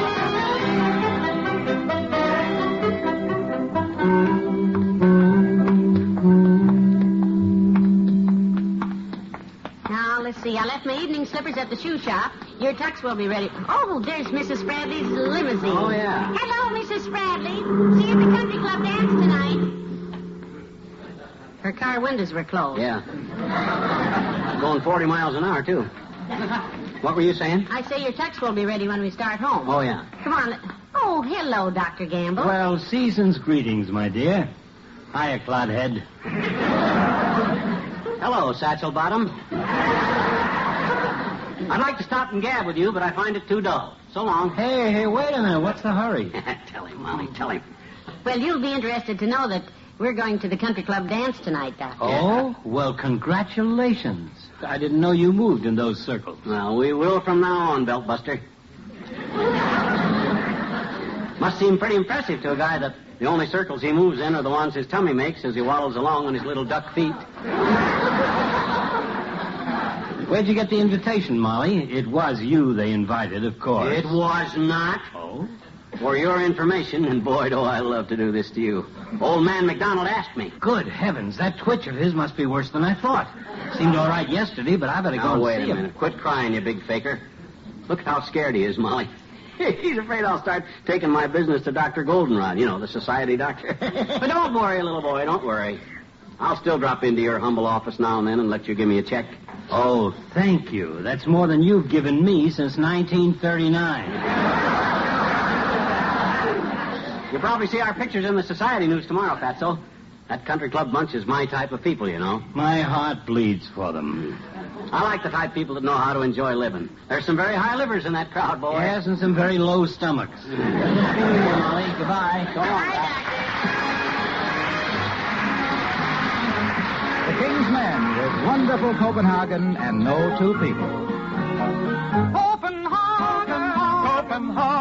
Copenhagen, wonderful, wonderful, wonderful, wonderful, wonderful, wonderful, wonderful, wonderful Copenhagen, friendly old girl of a town. Neath her tavern light on this merry night, let us clink and drink one down. To wonderful, wonderful Copenhagen, saw the old queen of the sea. Once I sailed away, but I'm home today, singing Copenhagen, wonderful, wonderful Copenhagen for me. Wonderful, wonderful Copenhagen, what a town, what a sweet, wonderful town. What a merry, merry sight on this merry, merry night. Let us clink and drink one down. Come on and drink her down too. Wonderful, wonderful Copenhagen, saw the old queen of the sea. Once I sailed away, away, but I'm home again today, in the arms of the only one I love. Two people have ever been so in love. Been so in love. Been so in love. I'm telling you, no two people have ever been so in love as my lovey-dove and me. This is unique, the positive peak. Oh, we are the most unusual couple in no two people have ever mooned such a moon, such a June, such a June, spoon, such a spoon. I mean to say, no two people have ever been so in tune as my macaroon and I. And when we kiss, and when we kiss, and when we kiss, and when we kiss, It's historical, hysterical, cataclysmic. Wow! No two people have ever been so in love, been so in love, been so in love as we. No wonder it's wonderful here in Copenhagen. For me.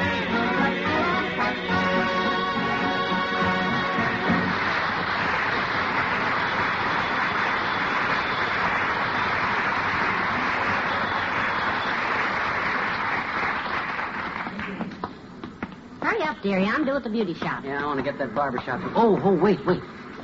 I want to tell Ole about tonight. Hey, Ole. Hi, boy. Well, hello, missus. You too, McGee. Hello, Ole. We haven't got time to stop and talk, Ole. We're going to the country club dance. Well, I didn't holler at you, McGee. You was the fella that hollered at me. Yeah, well, I was just stood in here sweeping off the Elks Club steps, and you hollered, hey, Ole, hi, boy. Ain't that so, missus? That's right, Ole. Yeah. And don't call me boy. Well, I just wanted to tell you that I and Molly... Move the feet, McGee. I'm sweeping. Oh. Well, anyhow, I and Molly are going to the country club dance tonight with my old friend, Old Man McDonald. Your old friend? Yeah. That's the old man McDonald that last week you left your umbrella in the shower, and after he sat on it, he chases you clear around the lobby trying to stab you with it? That old friend? Well, we were just playing. Maybe you were playing, but if I didn't trip McDonald with a pool cue, I'd be one of your pallbearers. No. Move the feet, McGee. Huh? Oh. Well, if anybody's looking for me around here tonight, Ole, Wimp or Mort Toops or anybody, just tell them I and Molly are at the country club dance, will you? Give your wife my regards, Ole, and Happy New Year to you both. Well, thank you, missus. And to you, I say Happy New Year, too. And to you, McGee, all I can say is move the cockeyed feet. Oh.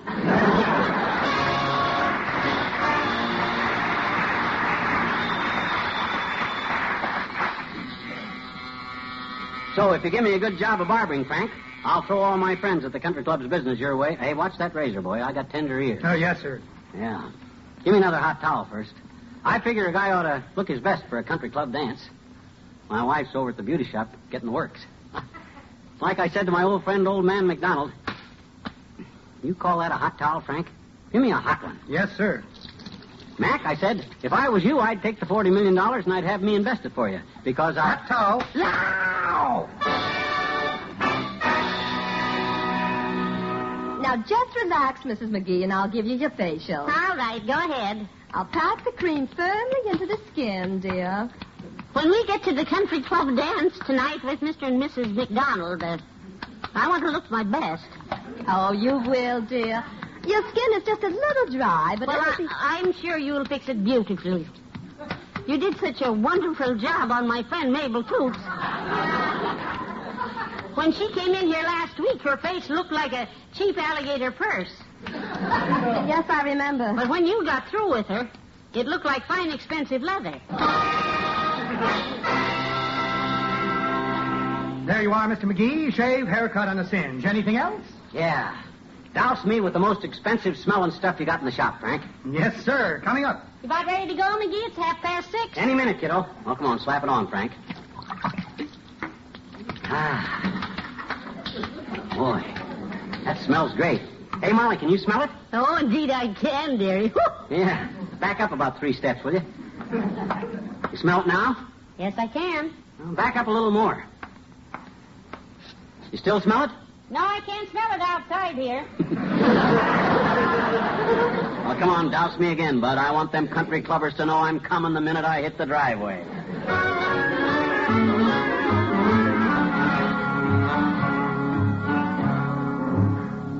Dead rat, these bow ties anyhow. Collar keeps popping open and... Now, there. If I can keep that collar closed till I get my tie tied now. Well, I'm all ready to go, McGee. How do I look? What time is it and how you doing? Well, beautiful, 8:30, and awful. I can't get my bow tie tied. Here, let Mother do it. Hold your chin up. Now hold up the other one. That's it. Men don't know how to tie ties. Well, There you are. You look so handsome. Oh, sure. What an evening this will be. That was certainly a lucky break this morning when Mr. McDonald's car broke down. Yeah, well, I'll get your coat. How does my dress look in the back? All right? Oh, it looks wonderful. Oh. You'll be the darling of the social set tonight. Oh? If you could have saw me walking around that country club this morning, waving that Corona Valuna cigar and criticizing the decorations, you'd have been so proud. Just when we're trying to leave. Come in.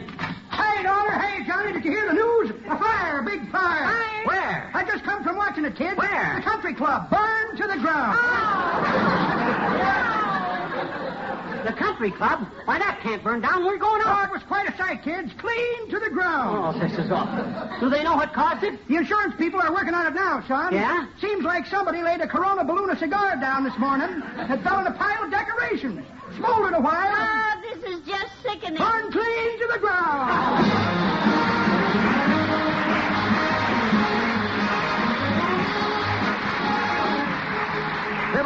return in a moment.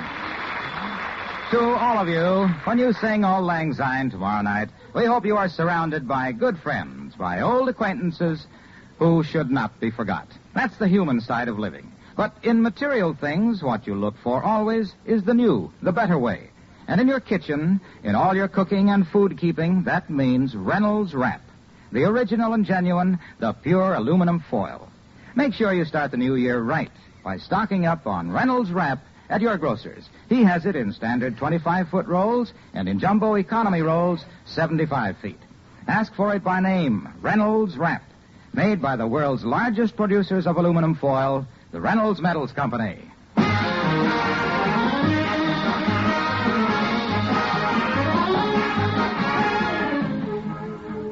Ladies and gentlemen, we hope you have better luck with your New Year's Eve plans than Molly and I did. Yes, but whatever your plans for seeing the new year in, please be careful. And whatever you do, drive carefully. Please drive carefully. Don't get hurt. It's not a very happy new year when you look at it from a hospital bed. Good night, and Happy New Year. Good night, all.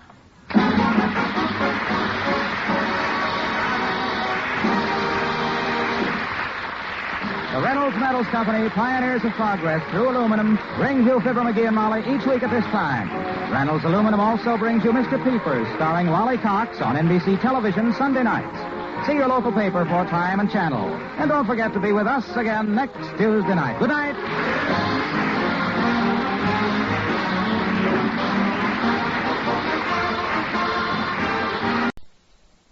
The Fibber, McGee, and Molly Show.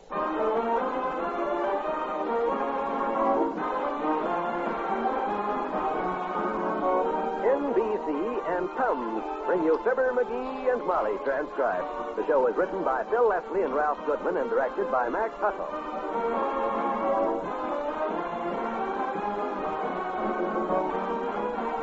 Fibber and Molly will be with you in a minute.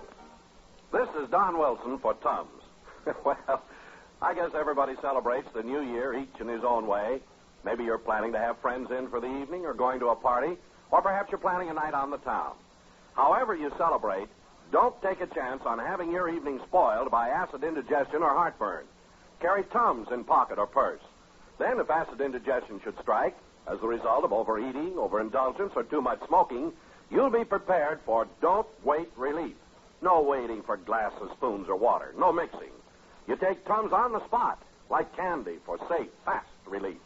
And since it's the new year, get the convenient, economical 12-roll box of Tums for only $1. It's like getting 2 extra rolls free.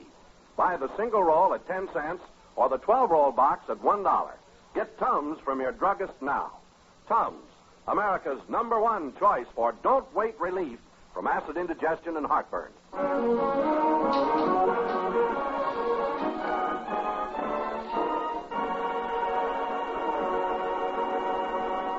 The big talk around Wistful Vista this week is the New Year's Eve dance and home-baked vaudeville show being thrown at the local Elks Club.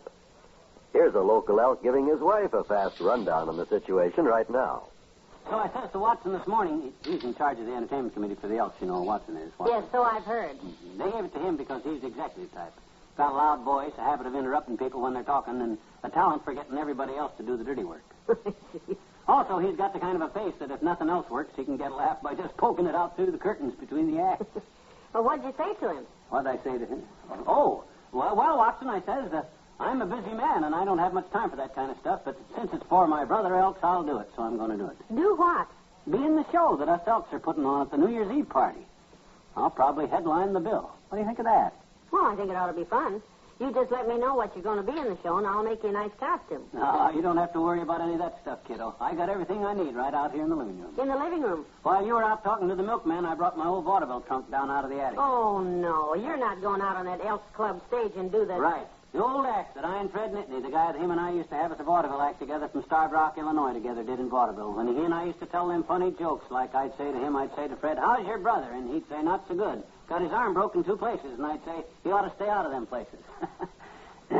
Look, dearie, there's a place you should stay out of, too. That's the Elks Club with those jokes. Don't you worry. This is all proven material. Surefire. Oh, when I walk out on that stage Thursday night, I'll be the hit of the show. Well, let's argue that later, lover. Right now, I've got to get down to the grocery store. We won't have any dinner. Okay. I'll be back in a few minutes. Don't get into any trouble while I'm gone. What do you mean, trouble? What can happen in a few minutes? That is a very interesting question. One I ask myself every time I go out, and there's always an interesting answer waiting when I get back. Well, you just take your time. All I'm going to do is try on a few of these funny hats in my old vaudeville trunk. Want to see if they still fit me. Be good. I'll be back soon. Okay. Now, there goes a good kid. Wives may come and wives may go, but not my wife. She's afraid to leave me alone for a minute. How can a guy get into any trouble just looking into an old vaudeville trunk? Well, look at this. My old Jimmy Durante nose. Oh, still fits, too. Ha-cha-cha-cha. I got a million of them. Hey, Liz. There's my old beat-up felt hat that I used to hit Fred over the head with when a joke didn't get a laugh. Ah, those vaudeville days. No, I want to do... come in. Hi, mister. Oh, it's you, Teeny. I just came out. Oh, he did it, didn't he? He went and did it. Who did what? What you talking about, sis? Mr. Howell, he did it. He punched you in the nose just like he said he would. It's all swollen out. No, nobody punched me in the nose, sis. This isn't my nose. See? Just a piece of cardboard. Like a cat. Oh. Gee, that's a swell idea, betcha. I wish I had a hat like that for my nose so it wouldn't get cold. This ain't a beezer bonnet, sis. It's one of the props I used to use when I was in vaudeville. Where, mister? Vaudeville, sis. Haven't you heard of vaudeville? No. We're only up to Mexico. Our geography class. No, Teeny. Vaudeville ain't a country. It's a show. Only, hey, I tell you what. You sit right down here and I'll show you what vaudeville is, okay? Oh, boy. A vaudeville. This'll be wonderful, I betcha. Mm-hmm. I got a record here someplace that I and Fred Nittany used to open with. Oh, here it is. Let me turn this record player on. Oh, boy, I love shows, mister. You want to have the show. No, not yet. Wait till I get off stage here to start. You can put the needle on the record when I tell you. I'll come on to the music, you see? Okay? Okay. Ready, on stage? Music. Okay, drop the needle, Teeny.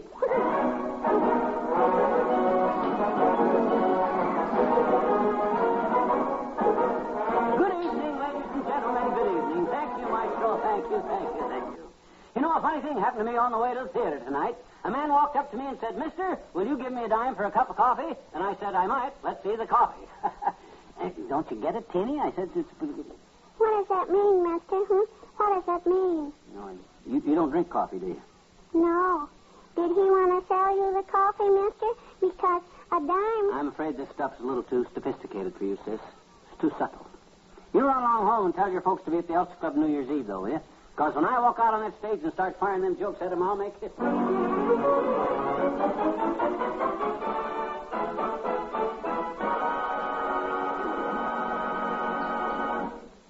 There's more fun with the McGees shortly. Democracy and education go hand in hand because each depends upon the other. The importance of education and good schools is an American tradition that goes back to the earliest days of our nation. The fact is, our whole way of life is based upon our public school system, and in a way, our pride in our schools is as important as our pride in our country. Today, a serious situation in our schools is arising, caused by an unprecedented increase in our population. Our schools must be made adequate in both numbers and facilities to take care of millions more children. In many communities, new and larger school buildings are needed. Classes are crowded, and there just aren't enough teachers to do a good job. In other communities, school facilities are old-fashioned and inadequate. It's up to every citizen to find out just what the conditions are in the schools in his community. If improvements are needed, join with others and see that those improvements are made. If you need help in improving conditions, write to the National Citizens Commission for Public Schools, New York City, New York.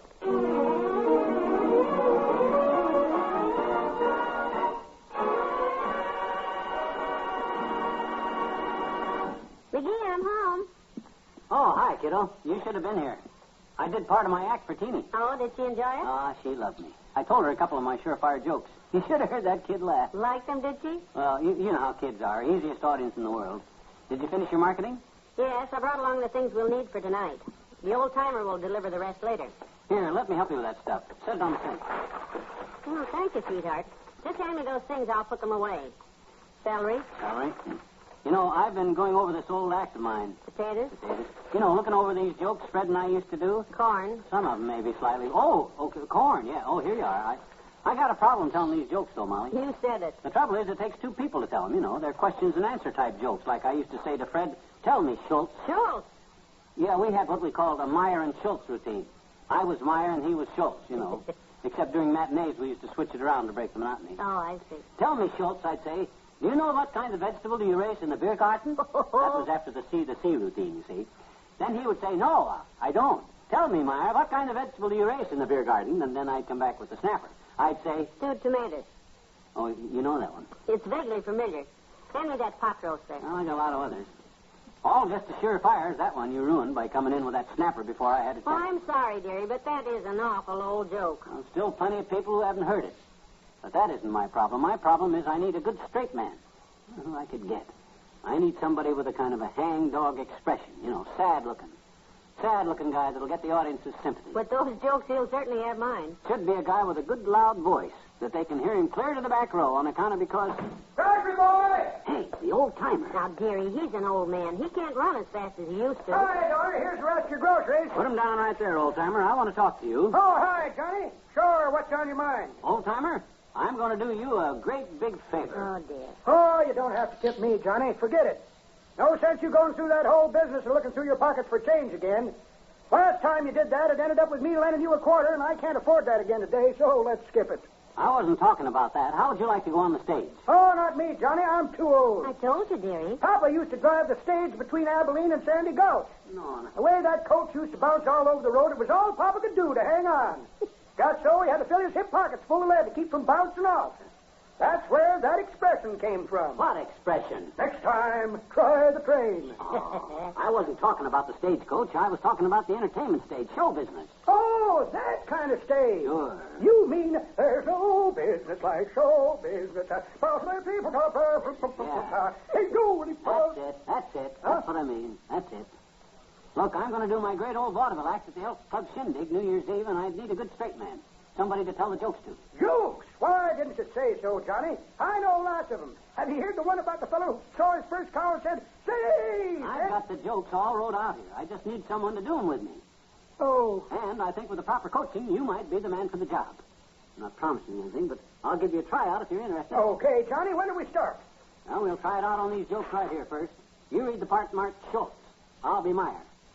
We use German accent. I gotcha. Go ahead, Johnny. Tell me, Schultz. Yeah? Yeah? Yeah. What do you see yeah written anywhere on that paper? Well, I was just playing along, Johnny. Getting in the mood. Well, don't play along. Just read what's on there. Okay, Johnny. Go ahead. Tell me, Schultz, what kind of vegetables do you raise in the beer garden? That's easy, Johnny.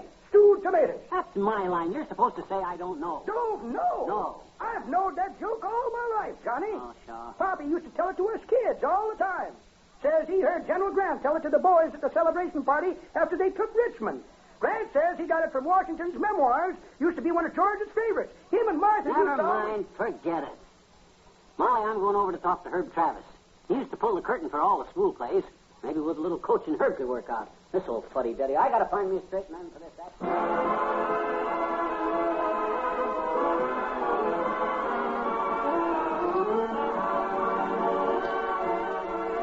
We'll say goodnight to Fibber and Molly in a moment.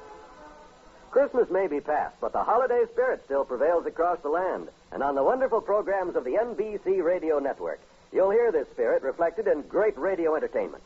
Tomorrow night, for example, listen to the top comedy entertainment by that master marksman, Groucho Marx. You Bet Your Life is Groucho's show, and it's packed with good holiday listening as Groucho pokes fun at his contestants and offers them opportunities to share in the prize money. We know you'll enjoy You Bet Your Life each Wednesday evening on the NBC Radio Network. And we know you'll also want to be on hand for the fun-filled Great Gildersleeve program. Willard Waterman portrays the bumbling Gildersleeve, and the laughs come thick and fast as he wades into trouble as Summerfield's water commissioner. Then you're invited to sit still and walk a mile. Sounds impossible, we know, but you can do it tomorrow as you listen to Bill Cullen in the fast-paced Walk a Mile program. Keep your date with relaxing radio listening and set your dial right here to this station where you hear the familiar 3 NBC chime.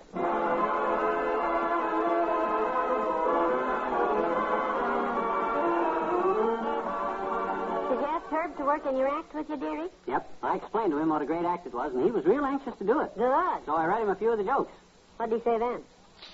Oh, don't worry, I'll find a straight man. I'll get the right guy, yeah. Good night. Good night, all.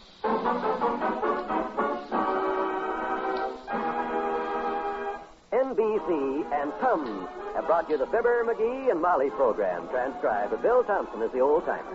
This is John Wald inviting you to be with us again tomorrow night for another visit with Fibber, McGee, and Molly.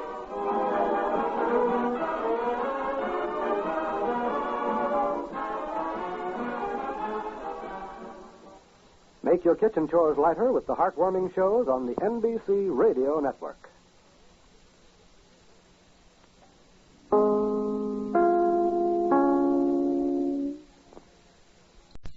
The Fibber, McGee, and Molly Show.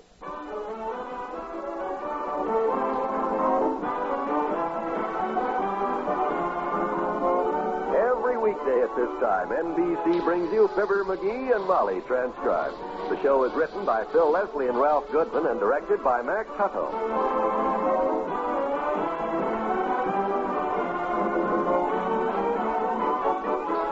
We'll join Fibber and Molly in just a moment.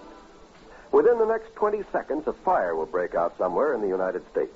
Lives may be lost, property damaged, homes or buildings destroyed. Yes, there are 4,600 fires in America each day of the year. They kill 11,000 persons and disfigure or severely burn thousands more. The unfortunate part of this picture is that most of these fires could have been avoided. For example, 90% of all fires which start in the home can be traced to human carelessness. By obeying a few simple rules of fire prevention from now on, you and I can protect ourselves and our families from this devastating menace. Rule 1 is, don't smoke in bed or discard lighted cigarettes carelessly. Rule 2, clean out old newspapers, magazines, and other inflammable debris. Rule 3, promptly repair defective wiring as soon as you notice it. Fires won't wait until tomorrow. Rule 4, use only those cleaning fluids which will not burn. And last but not least, be careful with matches. Remember, it doesn't pay to gamble with fire. The odds are against you every time.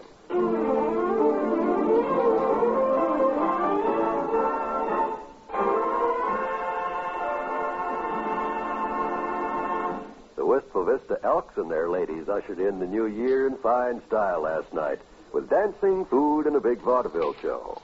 We bring you now one of the stars of that show and his wife spending a quiet New Year's Day at home. And I tell you, dearie, when you rolled out there on that stage on that one-wheel bicycle playing your mandolin, they applauded so hard I thought the roof was going to fall in. Yeah.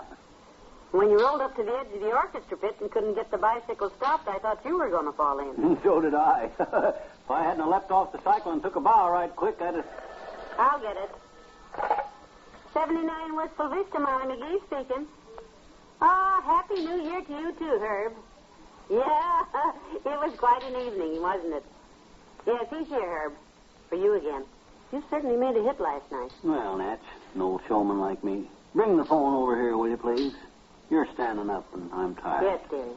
You want me to hold it to your ear, or can you manage that part yourself? No, I can hold it. Hello. Yeah, Herb. Oh, I'm glad you like it, boy.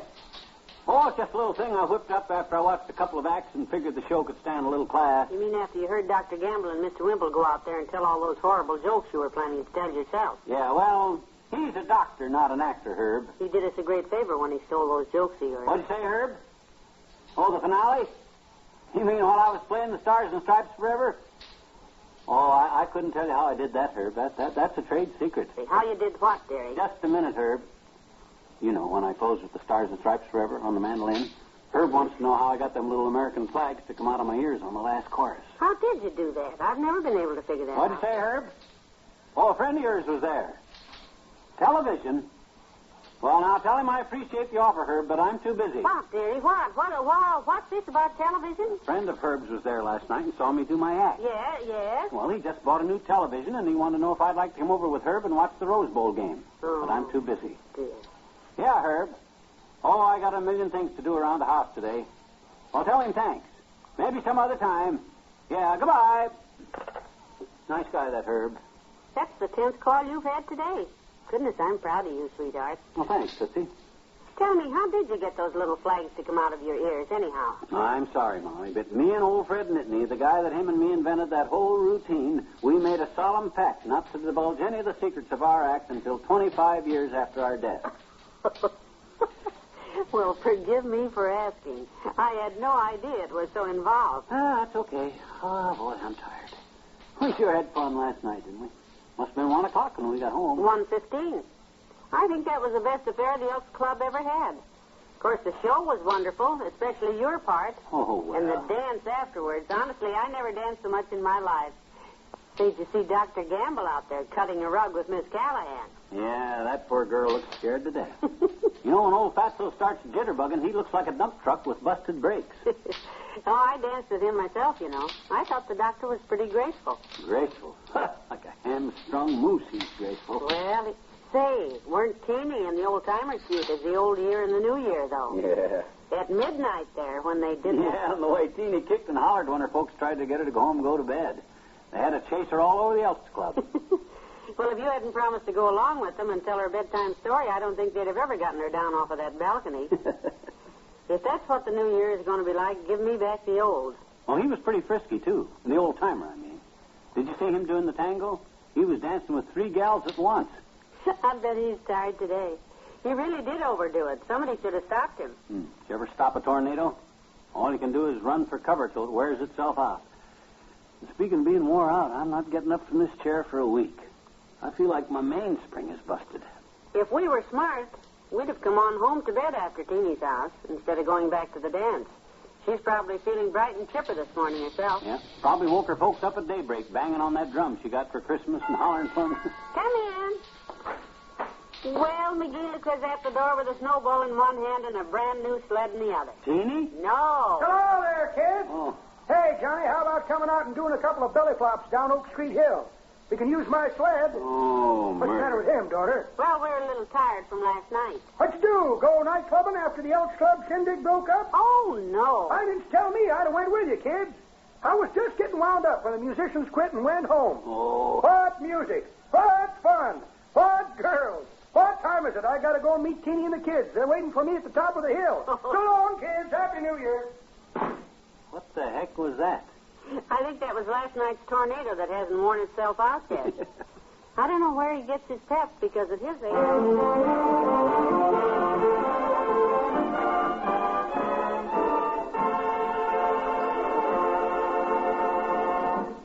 Back to Wistful Vista in a minute. The tradition of religious freedom and of religious worship in America goes back to the very founding of our country.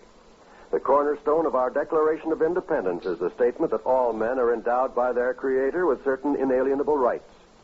So in these days of world crisis, when our nation and all its citizens need spiritual strength and guidance, all of us should think again of what religion means to us and to our country.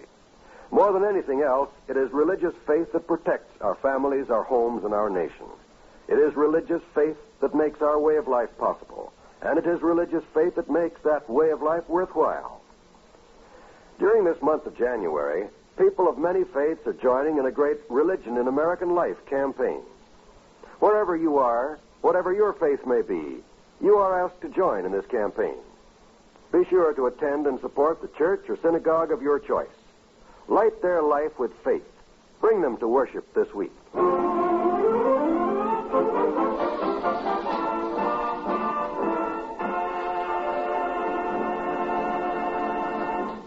Yeah, Watson, we had a swell time. Horse Watson, kiddo. Yeah, great. Be sure and tell him what a nice job he did as MC last night. What'd you say, Horace? My act. Oh, yeah. Well, I'm glad you liked it, Horace. Just a little something I whipped up before curtain time. Got a million routines, of course, I have. Tell him what a nice job he did as MC. Yeah, I and Fred Nittany, the guy that him and me had us an act together from Starved Rock, Illinois, together in vaudeville. We played all the top spots. Dearie, don't forget to tell him what a good MC he is. Yeah, that was I and Fred's old finale I finished with. Used to play my mandolin sitting on old Fred's shoulders while he rode the unicycle. What'd you say?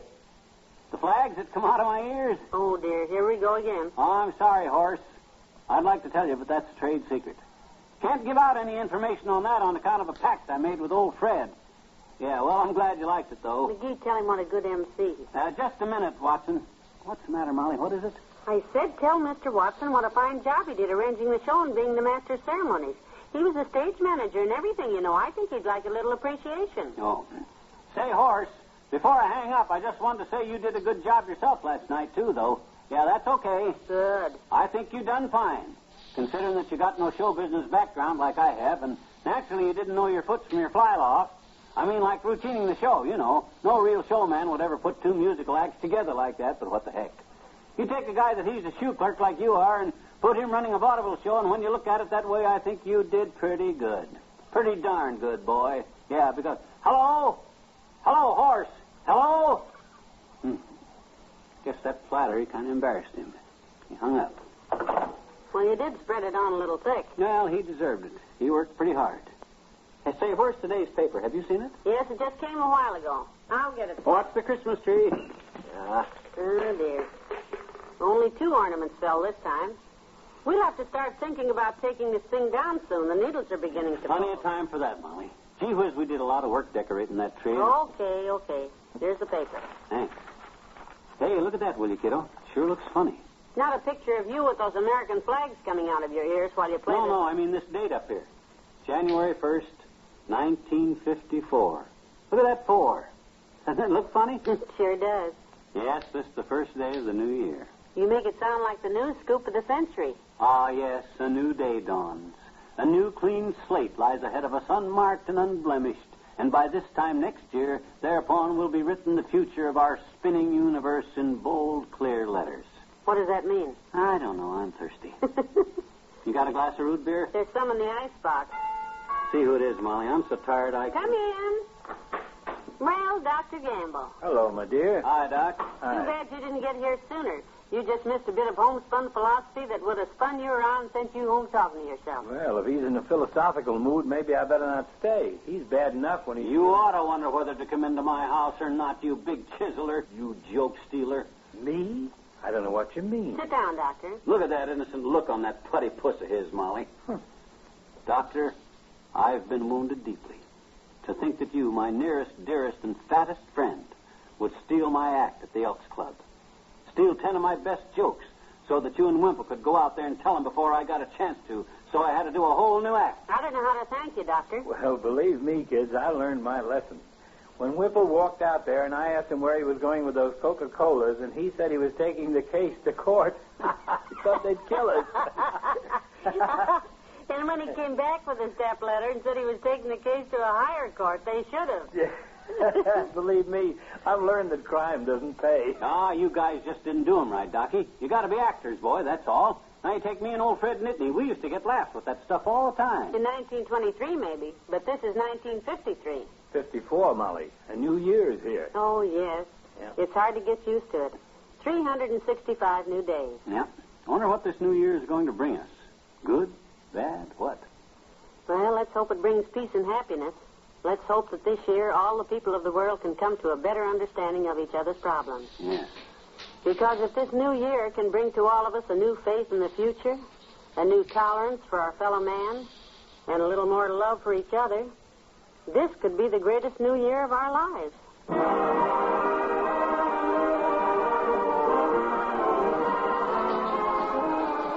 Fibber and Molly will be right back.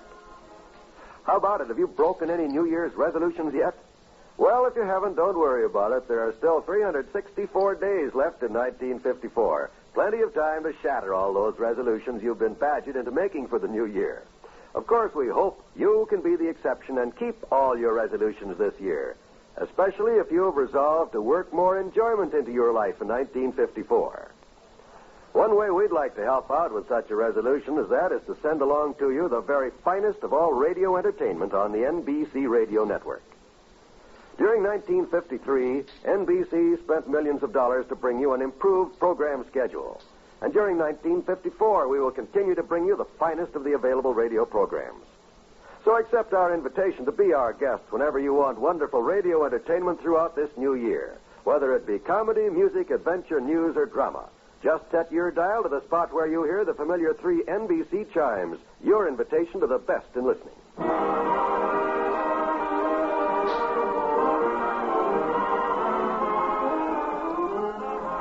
Ladies and gentlemen, Molly and I would like to wish all of you a very happy New Year. Good night. Good night, all.